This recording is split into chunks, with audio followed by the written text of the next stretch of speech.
తనను నమ్మి గెలిపించిన ధర్మపురి నియోజకవర్గ ప్రజలకు ఎల్లప్పుడూ భగవంతుని ఆశీస్సులు ఉండాలన్నారు మంత్రి అడ్లూరి లక్ష్మణ్.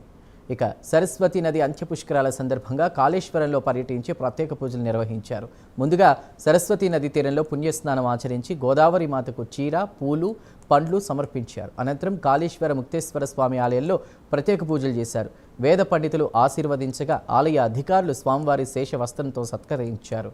సరస్వతి అంత్యపుష్కరాల ఏర్పాట్లు బాగా ఉన్నాయన్నారు మంత్రి లక్ష్మణ్. వచ్చే గోదావరి పుష్కరాలను కూడా బాసర నుంచి గోదావరి వరకు అన్ని ఏర్పాట్లు చేసి అత్యంత వైభవంగా నిర్వహిస్తామని తెలిపారు.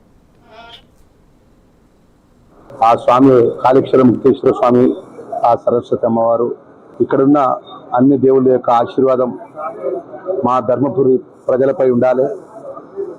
ఏదైతే ప్రజలు ఎంతో నమ్మకంతో, విశ్వాసంతో శాసనసభ్యుడిగా నన్ను ఎన్నుకున్నందుకు, ప్రజలకు ఇచ్చిన మాట, ప్రజలకి అనేక సందర్భంలో పూట వారికి ఉన్నటువంటి అనేక ఇబ్బందుల్లో నేను ఇచ్చిన మాట అమలు చేసే విధంగా కాళేశ్వర ముక్తేశ్వర స్వామి రాష్ట్ర ప్రభుత్వం తరఫున అన్ని విధాల నాకు అండగా ఉండి నన్ను ఆశీర్వదించాలని కోరుకుంటూ, మరొకసారి ఇంత గొప్పగా ఈ ప్రాంతంలో ఈ యొక్క పుష్కరాలను ఎంతో శ్రద్ధతో గౌరవ ముఖ్యమంత్రి గారి నేతృత్వంలో పూట, గౌరవ మాకు ఆప్తుడు, అన్ని విధాల కష్టంలో నాకున్నప్పుడు నేనున్నా అనేటువంటి ఇక్కడ స్థానిక మంత్రివర్యులు, గౌరవనీయులు, పెద్దలు శ్రీధర్ బాబు గారి నేతృత్వంలో పట్ల ఇంత గొప్పగా పుష్కరాల యొక్క ఏర్పాట్లు కానీ, ఆ స్వామివారి కాళేశ్వర ముక్తేశ్వర స్వామి